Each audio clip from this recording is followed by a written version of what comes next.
नमस्कार. आज आपण अवकाळी पावसाचे एक भयंकर कडू सत्य आणि एका शेतकरी बापलेकातल्या अगदी हृदयस्पर्शी संवादाचा थोडक्यात आढावा घेणार आहोत. खरं तर आज आपण एका अशा व्हायरल सोशल मीडिया पोस्टबद्दल बोलणार आहोत, जी निसर्गाचा लहरीपणा शेतकऱ्याला कसा आतून उद्ध्वस्त करतो ना, हे अगदी मोजक्या पण घाव घालणाऱ्या शब्दात आपल्यासमोर मांडते. तर पहिले म्हणजे या संवादाची सुरुवात होते ती एका लहान मुलाच्या अगदी साध्या आणि निरागस प्रश्नाने. तो विचारतो, "बाबा, पाऊस आला की आनंद होतो ना?" आता बघा, आपण सगळेच पावसाची किती आतुरतेने वाट पाहतो, होय ना?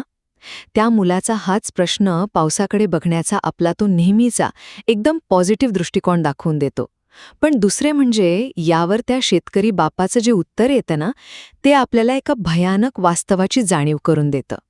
ते अगदी शांतपणे समजावतात की "अरे बाळा, पाऊस आनंद देतो हे नक्की, पण जेव्हा तो असा विनाकारण म्हणजेच अवकाळी येतो ना, तेव्हा तो फक्त डोळ्यात पाणी आणि आपल्या उभ्या शेतात नुसता चिखल सोडून जातो." आणि शेवटी अशा प्रकारची विचार करायला लावणारी आणि एकदम संवेदनशील माहिती आपल्यापर्यंत पोचवणं हाच या पोस्टचा मुख्य हेतू आहे. म्हणूनच याच्या शेवटी एक अगदी स्पष्ट संदेश दिलाय की अशाच महत्त्वाच्या माहितीसाठी शब्दगंध संस्काराची शाळा या फेसबुक पेजला फॉलो करायला विसरू नका.